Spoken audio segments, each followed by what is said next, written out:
Now, with the suspected nature of these killings, those working with domestic violence victims are reminding people help is out there. News specialist Ashley Moser joins us live to explain how this type of violence actually impacts rural communities differently. Ashley? Well, Mike and Debbie, homicides in rural communities are actually 3 times as likely to be domestic violence related than in large cities. Now, I spoke with experts today who talked about how the news of the Enoch murders may be impacting people in unhealthy relationships right now when they learn about it.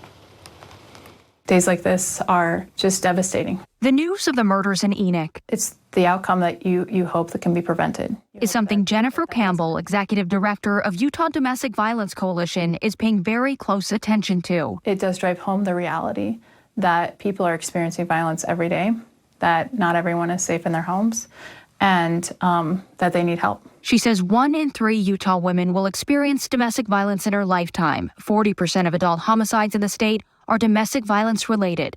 Violence sometimes triggered by an event like restraining orders or divorce. But she says that's not a reason to stay in an abusive relationship. When we look at violence, we think of it in that power and control dynamic. And so when someone's disrupting that, when someone's doing the things that they want to do, that they're choosing to do, often that can be a trigger where violence does happen. She says the hate family story will no doubt impact so many and may prompt those who are in unhealthy relationships to seek help. We're just here to hear what they need, to provide resources and connect them.